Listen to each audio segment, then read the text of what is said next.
Today, we are going to be talking about the 6 most common hurdles that an agent would have to overcome in order to, first of all, get their first deal over the line. And secondly, from their first deal, get onto their second, third, fourth, and of course, build a career as a result. Guys, thank you for tuning in. My name is S. Ahmed, aka EA Real Estate. And as always, please comment, like, subscribe, and share. Right. So getting straight into it, as a new agent, or as irrelevant of if you're a new agent or a seasoned agent, one of the most obvious things that you'd have to do is you'd have to canvas for business. Canvassing for business is something that is basically the starting point of any interaction that you're going to have within sales with any vendor, any buyer.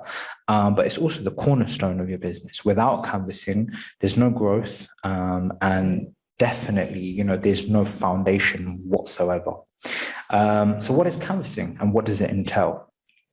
So canvassing, as we discussed already in previous videos, is where you are effectively looking for potential business, identifying that business, qualifying that business, and making sure that it's suitable for you to go and approach that particular entity, person, target, by way of looking and pitching them for that business.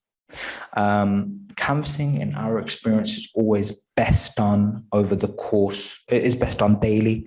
It's something that requires, fine tuning more than a lot of work, especially as you get into it. And it's something that can be done across a number of different mediums.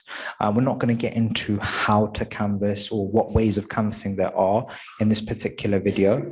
But once you have canvassed and you are canvassing, understanding the benefit of it, understanding the importance of it is crucial.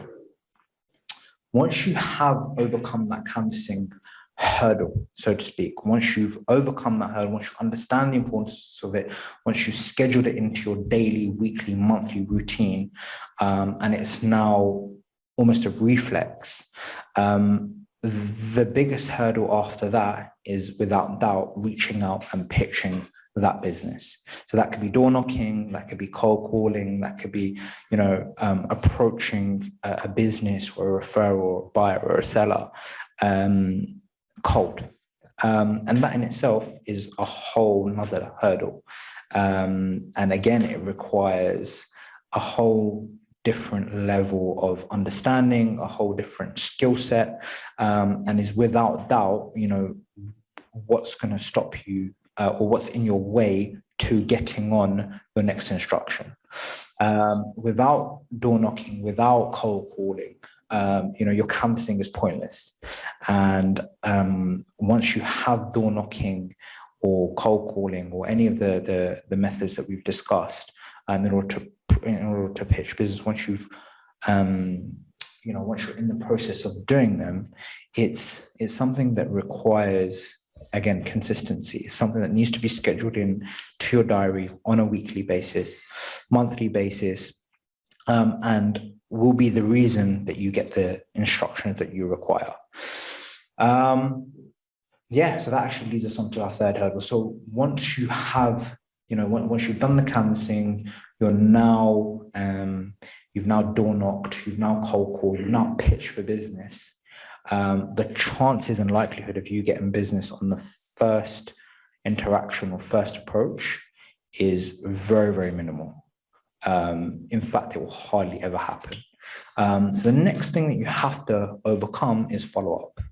And how would you maintain communication with a qualified buyer over the course of however long it takes from your first interaction to the point where you get business? Typically, it takes anywhere from 5 to 12 interactions for business to be done.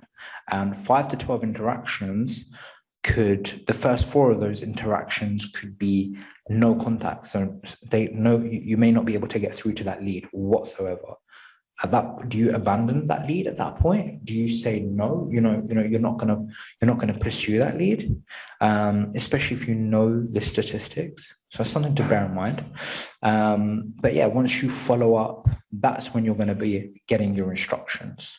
So from the pitching to the follow up, the combination of both of them will lead to instructions. And that's the next hurdle you're going to have to get over as an agent. Once you've got the instruction, at that point, a vendor may change their mind. Just because you have the instruction closed does not mean that the deal is done. And it's very, very important to bear that in mind. So, constantly having that canvassing and door knocking, or canvassing and pitching in the forefront of your mind and in the forefront of your schedule will always allow you to ensure that, you have, should instructions fall out, you have backup. But now we're moving on to the instruction side of things. Once instructions come into play, the next hurdle that you're going to have to overcome is marketing, because marketing in itself, especially if you're taking on listings from existing agents, is you're going to have to come up with a refreshed approach to go onto the market, come across slightly different, come across as somebody who is bringing the same property but in a different approach to the market. And that is something that you would have to overcome. Once you've overcome that, once you've got the property online, how you'd know if you've overcome that is by the number of inquiries that you get, and the different means within which you advertise.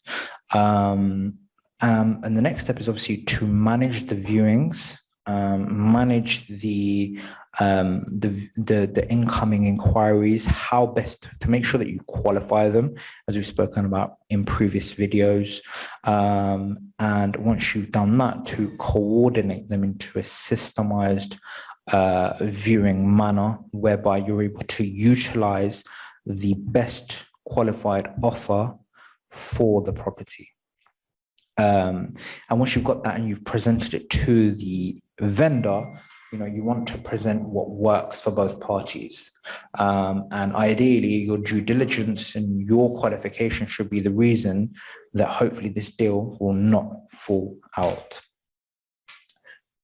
So yeah, moving on from that, the last hurdle is obviously the biggest hurdle that every agent is aware of, especially in the UK. It's conveyancing. Conveyancing is something that is it's the biggest stumbling block in most deals. It can definitely you can get to past all these 5 hurdles that we've spoken about quite comfortably, but conveyancing can be, if you haven't due diligenced properly, haven't qualified properly, conveyancing can blow up almost any deal quite quickly. So with conveyancing, again, it's a communication process. I'm not going to go into too much what the specifics are within the conveyancing process and what you should be doing, but keeping each party informed and prepared as to what they're going to be what they're going to expect and what they're going to be hearing from the agents is very, very important. From the solicitors is very important. And that as an agent, it's your job to prepare your client for that. It's your job to prepare your buyer, and it's your job to prepare your vendor. And yeah, I think that about sums it up. If you can get through those obstacles and you can arm yourself for what's to come from canvassing to completion, once you've got past the first couple of deals, it really will become like clockwork. So guys, as always, hope this was of benefit to whoever's listening. Really appreciate your time, and please like, comment, subscribe, and share. Thank you.